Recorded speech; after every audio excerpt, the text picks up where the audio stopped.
ಎಲ್ಲರಿಗೂ ನಮಸ್ಕಾರ. 16 ವರ್ಷದ ನಂತರ ಮತ್ತೊಮ್ಮೆ ನನ್ನವರು ನನ್ನನ್ನು ಗೆಲ್ಲಿಸಿ ತಂದಿದ್ದಾರೆ. ನಾನು ಅವರಿಗೆ ನಿಜವಾಗ್ಲೂ ಋಣಿಯಾಗಿದ್ದೇನೆ. ಪ್ರತಿಯೊಬ್ಬರನ್ನು ಈ ಸಂದರ್ಭದಲ್ಲಿ ನಾನು ಹೃತ್ಪೂರ್ವಕವಾದಂಥ ಅಭಿನಂದನೆಗಳನ್ನು ಅವರಿಗೆ ಅರ್ಪಿಸಲಿಕ್ಕೆ ಇಷ್ಟಪಡ್ತೇನೆ. ನಮ್ಮ ಇಡೀ ತಂಡವನ್ನು ಗೆಲ್ಲಿಸ್ಕೊಟ್ಟಿದ್ದಾರೆ. ಈಗ ಬಂದಿರತಕ್ಕಂಥ ಎಲ್ಲ ಟೀಮು ನಮ್ಮ ಜೊತೆ ಇದ್ದು ಒಳ್ಳೆಯ ಕೆಲಸವನ್ನು ನಮ್ಮ ಮೇಲೆ ಇಟ್ಟಿರ್ತಕ್ಕಂಥ ನಂಬಿಕೆಯನ್ನು ನಾವು ಉಳಿಸ್ಕೊಂಡು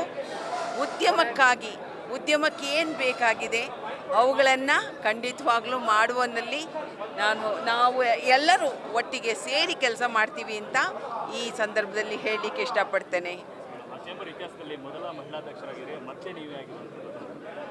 ನನ್ನ ಸೌಭಾಗ್ಯ ಅಂತ ಅಂದ್ಕೊಳ್ತೀನಿ.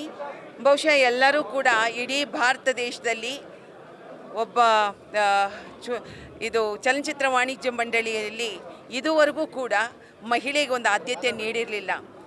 ನಮ್ಮಲ್ಲಿ ಮಹಿಳೆಗೆ ಆದ್ಯತೆಯನ್ನು ನೀಡಿ ಅವಳನ್ನು ಅಧ್ಯಕ್ಷೆಯನ್ನು ಮಾಡಿದ್ದಲ್ಲದೆ ಮತ್ತೊಮ್ಮೆ ಅಧ್ಯಕ್ಷೆಯನ್ನು ಸ್ಥಾನವನ್ನು ಕೊಟ್ಟಿದ್ದಾರೆ. ಅದರಿಂದಾಗಿ ನಿಜಕ್ಕೂ ನಾನು ಅತ್ಯಂತ ಬ್ಲೆಸ್ಡ್ ಅಂತ ಹೇಳ್ತೀನಿ. ನಾನು ಪುಣ್ಯ ಮಾಡಿದ್ದೀನಿ. ನಮ್ಮೆಲ್ಲ ಸದಸ್ಯರ ಪರವಾಗಿ ನಾನು ನಿಜವಾಗ್ಲೂ ಪುಣ್ಯ ಮಾಡಿದ್ದೀನಿ ಅಂತ ಹೇಳ್ತೀನಿ.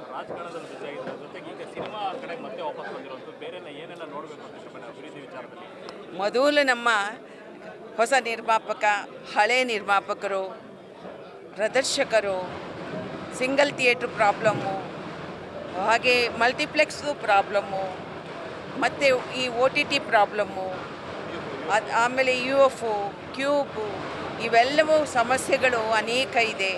ಹಾಗೆ ಪ್ರಾದೇಶಿಕ ಭಾಷೆಯ ತೊಂದರೆಗಳಿದೆ. ಹಾಗೆ ಸಿನಿಮಾ ನಿಲ್ಲಿಸುವಂಥ ಕೆಲಸ ನಿಲ್ಲಿಸಬೇಕಾಗತ್ತೆ. ಸಿನಿಮಾವನ್ನು ಮಾಡೋದು ದೊಡ್ಡದಲ್ಲ, ನಿರ್ಮಾಪಕ ಉಳಿಯೋದು ದೊಡ್ಡದಾಗತ್ತೆ. ಹಾಗೆ ಸಂತೋಷವೂ ಇದೆ. ನಮ್ಮ ಸಿನಿಮಾಗೆ ಎಷ್ಟು ಸಾಧ್ಯತೆ ಇದೆ ಅನ್ನೋದನ್ನು ತೋರಿಸ್ಕೊಟ್ಟಿದೆ. ಇವುಗಳೆಲ್ಲದರ ನಡುವೆ ಕೆಲಸ ಮಾಡಬೇಕು.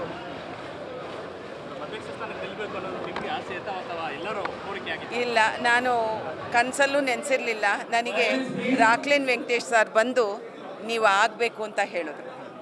ನಂತರ ಆಗಾಗಲೇ ಇಲ್ಲಿ ನಮ್ಮ ಇವರು ಗೋವಿಂದರಾಜ್ ಸಾರು, ಸಾರಾ ಗೋವಿಂದ ಅವ್ರು ನಿಂತುಬಿಟ್ಟಿದ್ರು. ನಾನು ಹೋಗಿ ಅವ್ರನ್ನ ಕೇಳಿದೆ, ಸರ್ ನಾನು ನಿಂತ್ಕೊಳ್ಳ, ಹೀಗೆ ಕೇಳ್ತಿದ್ದಾರೆ, ರಾಕ್ಲೈನ್ ಸಾರೇ ಕೇಳ್ತಿದ್ದಾರೆ, ಏನು ಮಾಡೋದು ಅಂತ. ಒಂದು ಕ್ಷಣಕ್ಕೇ ಅವರು ಒಬ್ಬ ಮಹಿಳೆಗೆ ಅವರು ತೋರಿಸಿದಂಥ ಔದಾರ್ಯ ಇದೆ ನೋಡಿ, ನಾನು ನಿಜವಾಗ್ಲೂ ಮೆಚ್ಕೋಬೇಕು.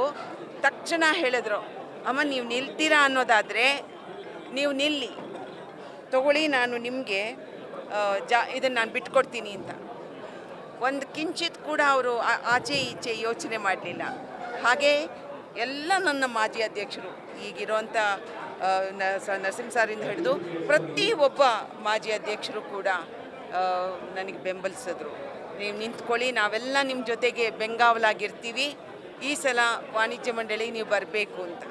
ಸೊ ಅದರಿಂದಾಗಿ ಅವರು ಕರೆತಂದಿದ್ದು ಎಲ್ಲರೂ.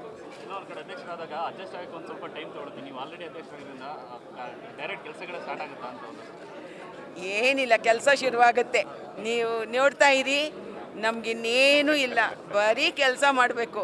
ಯಾಕೆಂದರೆ ಅವ್ರು ನಂಬಿದ್ದಾರೆ. ಬರೀ 1 ವರ್ಷ 5 ತಿಂಗಳಷ್ಟೇ ಇರೋದು. ಸೊ 1 ವರ್ಷ 5 ತಿಂಗಳ ಒಳಗೆ ಅವ್ರು ಏನೇನು ನಾವು ಯೋಚನೆ ಮಾಡಿ ಇಷ್ಟೆಲ್ಲ ವಿಚಾರದ ಬಗ್ಗೆ ಮಾತಾಡಿದ್ದೀವಲ್ಲ, ಅವುಗಳೆಲ್ಲವನ್ನು ಕೂಡ ಕಾರ್ಯರೂಪಕ್ಕೆ ತರಬೇಕು ಅಂತ. ಧನ್ಯವಾದ.